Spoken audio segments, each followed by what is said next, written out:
Je m'appelle Kelly. Je suis quelqu'un de simple. Enfin, j'entends par simple, une fille pas trop compliquée à vivre. Du moins, c'est mon ressenti en tout cas. Dans la vie, tout me sourit. J'ai un travail que j'aime. Je suis architecte. J'ai une belle maison à la campagne. Bref, tout ce qu'il me manque maintenant, c'est l'amour. Alors un jour, j'ai eu l'idée de me chercher un partenaire sur Internet. J'ai vu plusieurs profils qui sur le coup ne m'ont pas vraiment intéressé. Mais en allant plus loin dans mes recherches, je tombe sur un homme, Dylan, qui lui portait tous les critères requis. Sans compter que nous avions beaucoup de points en commun. Il aimait la nature, moi aussi, la musique, les animaux, enfin bref, pas mal de choses en fait. Mais par manque de courage, je ne lui ai pas écrit. Ma redoutable timidité m'avait stoppé net dans ma démarche. Alors j'ai abandonné un moment. J'étais déçu, mais non désespéré. Quelques jours passent. Je retourne de nouveau sur le site de rencontre pour vérifier si j'avais éventuellement des messages. J'en avais effectivement reçu, mais aucun ne m'avait vraiment intéressé au point que j'y porte une réelle attention quelconque. Entre-temps, ma copine Amanda organise une fête chez elle. Bien évidemment, j'y suis invitée, car celle-ci voulait à tout prix me caser avec un homme. Elle avait pensé à tout, car elle avait fait venir Brad, le frère de son copain. Bref, nous n'allons pas perdre de temps là-dessus, car c'était un fiasco complet, sans compter une mémorable perte de temps. Amanda me demande pourquoi il ne me plaisait pas. Il est mignon, me lâche-t-elle comme ça d'un coup. Je lui réponds que ça ne fait pas tout. En plus, le type est carrément à l'opposé de ce que je recherche. Puis une fois la soirée terminée, je rentre enfin chez moi, avec un doux sentiment d'avoir pu échapper à un abruti de première. J'étais fatigué, d'autant plus que Brad m'avait encore plus saoulé que la tequila que m'avait servi Amanda tout au long de la soirée. C'est vous dire à quel point le mec était lourdingue, quoi. Je me suis préparé, puis enfin je me suis couché.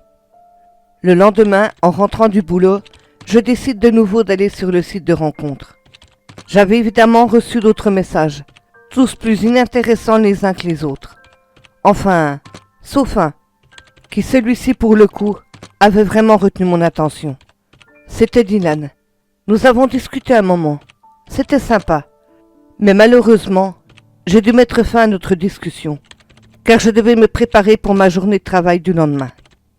Dylan et moi discutions tous les jours qui ont suivi. Il était plutôt sympa, c'est donc tout naturellement que nous sommes partis sur Facebook, où nous avons discuté en cam. Puis les mois ont passé, on dialoguait tous les jours. Nous étions enfin prêts pour une réelle rencontre. Le lendemain, nous devions prendre un café ensemble, pour faire plus ample connaissance. J'étais arrivé un peu en avance. Tout d'un coup, je le vois entrer à son tour dans le bar. Il s'est approché de moi, m'a dit bonjour, et nous avons discuté. C'était comme si on se connaissait depuis toujours. Le courant passait bien, et ce sentiment s'accroît au fur et à mesure de la discussion. Le soir même, il voulait m'inviter au restaurant, mais j'ai dû décliner l'invitation, car le lendemain, ma journée devait débuter très tôt le matin, sans compter que je suis méfiante de nature. Mais bon, ce n'était que partie remise. 3 jours plus tard, il m'avait de nouveau invité au restaurant. Cette fois, j'ai accepté. Je ne travaillais pas le lendemain. Pendant le dîner, on discutait et rigolait ensemble. C'était agréable. Ensuite, il me propose de faire une petite balade en fin de soirée. Là aussi, nous avons beaucoup discuté. Puis il m'a raccompagné chez moi. C'est juste devant ma porte que nous avons eu notre premier baiser. C'était bien. Puis je suis rentré. Même pas 1 heure plus tard, mon téléphone sonne. C'était Dylan qui m'appelait pour de nouveau m'inviter, étant donné que la première soirée s'était bien passée. J'avais accepté avec joie. Le lendemain, en rentrant du boulot, je me prépare pour la soirée. Nous devions nous retrouver au même restaurant. Mais tout à coup, ça sonne à ma porte. Je vais l'ouvrir tout en finissant de mettre mes boucles d'oreilles. Quelle fut pas ma surprise quand je vois Dylan sur le perron de celle-ci. Il avait voulu me surprendre en venant me chercher. C'était réussi. Je le fais entrer puis je lui offre un verre de vin, car je n'étais pas encore tout à fait prête. Ensuite, nous sommes partis ensemble au restaurant. Tout s'était de nouveau bien passé. Arrivé devant chez moi, je lui propose de prendre un dernier verre. Il accepta. Nos discussions étaient interminables, mais fort enrichissantes. Au bout d'un moment, il m'a de nouveau embrassée. Je me sens à l'aise avec lui, sans compter qu'il a ce petit truc en plus qui fait que je me sente bien à ses côtés. Plusieurs mois passent. Nous avons décidé qu'il était temps de passer à la vitesse supérieure. C'est donc tout naturellement qu'il a emménagé chez moi. Au début, il voulait qu'on se prenne une autre maison, mais j'étais vraiment très attachée à la mienne. Donc, l'idée fut très vite oubliée, ce qui est parfait pour moi. Mais vous comprendrez pourquoi plus tard. Les mois passent. Tout était comme dans un rêve. Puis un jour, mon amie Amanda est passée me voir à la maison. On a bu un café, puis on a discuté. Mais je sentais qu'elle n'était pas à son aise. Je lui demande ce qu'il se passe, car je ne la trouve pas comme d'habitude. Elle me demande si elle pouvait me parler franchement. Je lui réponds que oui. C'est ainsi que nous débutons notre discussion sur les activités de Dylan hors de la maison. En effet, elle me dit qu'elle avait croisé Dylan sans même qu'il ne la remarque. Amanda n'a rien osé lui dire, vu qu'il était en train de flirter avec une autre femme. Au bout d'un moment, je mets des doutes sur la sincérité de mon amie. Je lui dis qu'elle a peut-être mal interprété ce qu'elle avait vu, mais elle me soutient que non. Je lui explique alors que je suis désolée. Ce n'est pas que je ne veux pas croire en ce qu'elle me dit, mais il me faut des preuves tangibles et irréfutables avant d'avoir une discussion sérieuse avec lui. Je lui demande si de nouveau ça se reproduit, de prendre des photos discrètement avec son portable. Elle me répond que oui, elle le fera. Quand Dylan rentre à la maison, je ne change en aucun cas mon comportement, car si toute cette histoire était vraie, je ne voulais pas qu'il sache que j'étais au courant de quoi que ce soit. Mais malheureusement, mon amie Amanda revient de nouveau chez moi une semaine plus tard, avec cette fois des photos qui non seulement ne sont pas truquées, car sur certaines, j'y vois la date d'aujourd'hui, ainsi que l'heure. Nous discutons longtemps avec mon amie. Elle me demande ce que je pense faire par la suite. Je lui réponds que j'aurai une discussion avec lui, puis ensuite, je le quitterai. Mais pour le moment, je ne dis rien à Dylan. Je voulais faire moi-même ma propre enquête.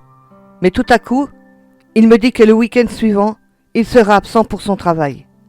Voilà pour moi une opportunité à ne pas laisser passer. D'autant plus que ça tombait bien, car ce fameux week-end, je ne travaillais pas. Je ne laisse rien transparaître. J'agis comme à mon habitude, mais j'avais déjà de mon côté pris la décision de le suivre, car je voulais avoir mes propres preuves, pour pouvoir ainsi mieux le confronter. Le fameux week-end arrive. J'avais loué une voiture pour ne pas qu'il reconnaisse la mienne. Je l'avais laissée dans la rue. Comme ça, il ne pouvait absolument pas connaître mes intentions. Sans compter que je lui avais dit que j'allais passer le mien en cure thermale, que ça me ferait le plus grand bien. Mes affaires étaient déjà prêtes. Nous buvons un café avant de partir. Puis il m'embrasse en me souhaitant un bon week-end. Je fis de même, comme si de rien n'était. Puis il quitte la maison. Je lui emboîte le pas sans qu'il me voie. Je le suis à une distance raisonnable. Au bout d'à peu près 1 heure de route, il s'arrête dans l'allée d'une maison. Quant à moi, j'étais resté à bonne distance. Je peux tout voir, mais lui n'avait même pas remarqué qu'une voiture le suivait. Bref, il sonne à la porte, et bien évidemment, c'est une femme qui lui ouvre celle-ci. Dylan l'embrasse tendrement. Je le filme discrètement. Puis j'ai attendu que la nuit tombe. Vous vous doutez bien que je n'avais pas fait tout ce chemin pour rien quand même. Je voulais avoir une preuve encore plus concrète, à savoir les voir ensemble, au lit. Quand ce moment arrive enfin, je filme de nouveau pendant un petit moment. Je le fais pendant de longues minutes. Puis ensuite, il était grand temps de repartir chez moi, pour préparer ainsi ma confrontation avec Dylan. Et aussi pour fêter dignement le retour de mon amour, auquel je tenais tant. Je prépare le retour de l'amour de ma vie. Je pense... je suis sûre qu'il s'en souviendra longtemps. Mais bon, il faut quand même bien mettre les choses au clair, non? Vous ne croyez pas? Moi si. C'est important de dire ce que l'on pense. Vraiment. Le week-end touche bientôt à sa fin maintenant. Mon chéri ne va plus tarder à rentrer. Je lui ai concocté un bon repas. Autant discuter le ventre plein. C'est mieux. Enfin, personnellement, c'est ce que je pense. Je vérifie si tout est bien en place, pour ainsi constater que oui. Parfait. Je suis ravie. Ah, le voilà qui rentre. Il me dit bonjour. Elle me demande comment était mon week-end. Je lui réponds que la cure thermale m'avait fait le plus grand bien. Et que j'y ai aussi appris quelques petits trucs pour combattre le stress. Il est vraiment ravi pour moi. De mon côté, je joue la fille qui ignore tout. Puis, je lui demande « Comment s'est passé ton week-end » Un peu fatigant, mais ça va. Une pensée me traverse l'esprit. Tu m'étonnes, ça fatigue le sport en chambre. Enfin bref, je lui dis de s'installer dans le salon et que j'allais lui apporter un verre pour le mettre à l'aise. Je lui dis aussi que je lui ai préparé un bon repas. Il est heureux. Il me dit « T'es vraiment la meilleure des femmes du monde. » Sans blague, mais pourquoi aller voir ailleurs dans ce cas ? Me disais-je en silence. Puis, enfin le moment de passer à table arrive. Il me regarde, constatant que je lui avais préparé son plat favori, des lasagnes à la bolognaise.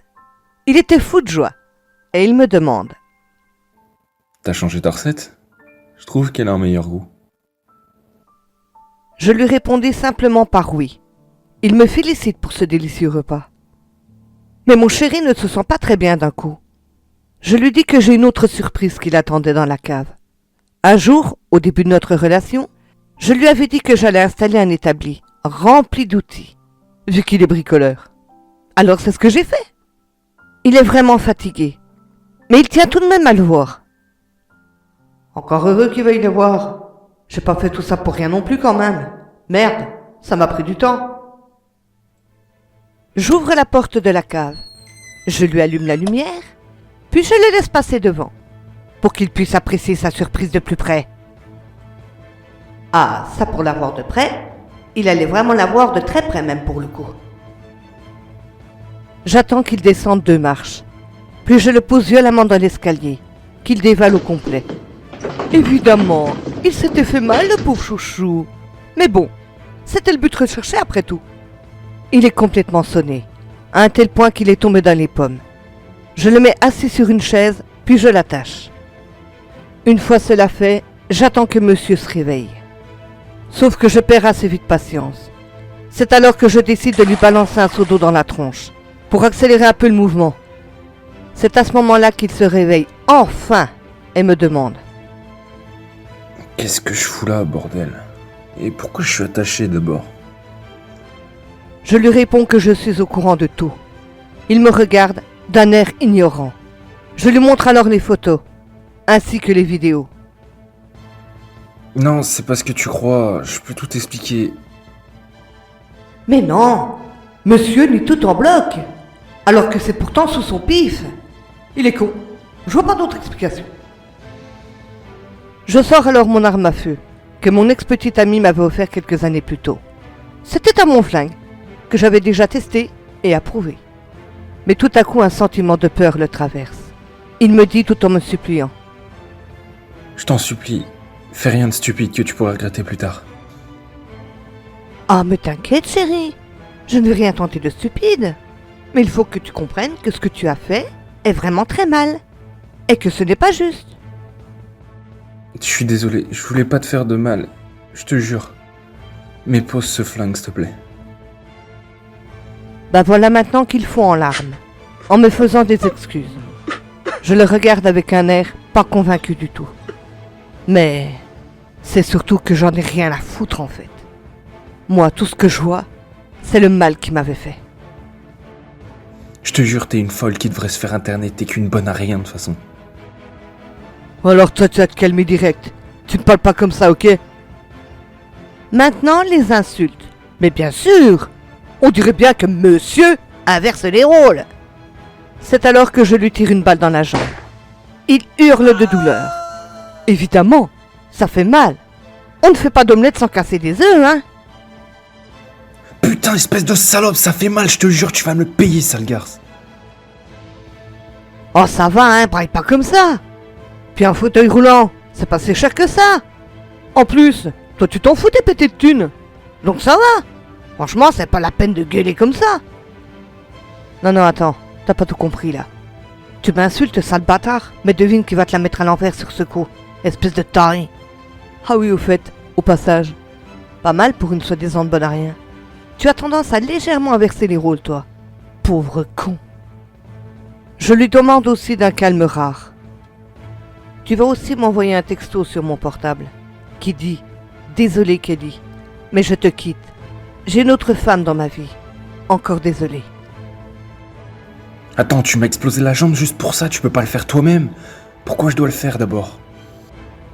Parce que je te le demande, du con. Et surtout, ne fais pas de conneries inutiles que tu pourrais regretter. Fais-le, c'est tout. Je me rapproche alors de lui pour voir s'il a vraiment le message que je lui ai dit. C'est bon, il l'a fait et me l'a envoyé. Un problème de moins à gérer. Voilà, ça, c'est fait. Puis tout à coup, il se met à vomir tout son repas. T'as mis quoi dans ces putains de lasagnes pour que je sois malade comme un chien? Moi, qui suis une fille honnête, je lui ai dit que j'avais ajouté d'amour au rat. Oui, j'ai pensé à ça, car en voyant ce qu'il m'avait fait, pour moi, ce n'était ni plus ni moins qu'un rat. Donc, ben voilà quoi. Ça me semblait approprié au vu de la situation. De plus, je lui dis que j'avais aussi ajouté un peu d'arsenic, histoire de sublimer le tout. Puis je me rapproche alors de lui. Je tourne la chaise pour le mettre face à un puits de plus de 24 mètres. Là, bien évidemment, il a flippé. Bon, en même temps, il y a de quoi. Je le comprends. Mais avant de faire souffrir une femme inutilement, il faut réfléchir au moins un minimum. Mais lui, non. Rien. Nada. En voyant le sang s'échapper de sa plaie, je me suis dit, tiens, je vais être sympa. Je lui ai désinfecté le trou qu'avait laissé la balle avec de la javel. Commencez pas à me juger, la javel, ça désinfecte très bien ma maison. Donc une plaie, c'est pareil. Alors me voilà parti prendre la javel qui était posée sur un petit meuble. Je déchire son pantalon, sans aucune délicatesse. Mais alors vraiment aucune, hein. Puis je verse directement la javel sur sa jambe. C'est le cas de le dire, il n'a jamais gueulé aussi fort. Mais bon, bref. Ça fait mal? Oh non, sale conne, je joue de plaisir. Donc c'est parfait. Tu vois, chérie, si ça fait mal, c'est que c'est bien désinfecté, là. Ah ouais, tu trouves ça bandant? On verra si c'est toujours le cas dans un moment, connard. Ah, les mecs et la douleur, franchement, ça fait pas bon ménage. Mais peu importe. Tout à coup, je me souviens qu'il faut que je m'exerce à la couture. Ah, problème, je n'ai pas de tissu pour coudre aussi. Non, mais par contre j'ai un mec. Ça fera bien l'affaire. Je prends alors mon couteau, puis je coupe à plusieurs endroits. Bon, je tranche assez profond, car je dois améliorer mon point de croix. Oui, effectivement, car de ce côté-là, je suis pas tout à fait au point. Enfin, sans mauvais jeu de mots. Puis je commence ma couture. Sauf que monsieur braille comme un veau. Je sais qu'on n'entend rien, mais moi j'arrive pas à me concentrer dans ces conditions. C'est alors que je lui dis: bon, tu veux bien éviter de gueuler comme ça là? Non, car moi ça me déconcentre. Et si je suis pas bien concentré à ce que je fais, franchement, je vais encore faire des conneries. Et ça sera encore pire. Donc, chut, silence. Puis tout à coup, il me regarde, tout en versant quelques larmes, en me disant: Je pensais pas que t'étais ce genre de femme à faire ce truc. T'as oublié de me dire d'autres trucs pendant que j'étais avec toi?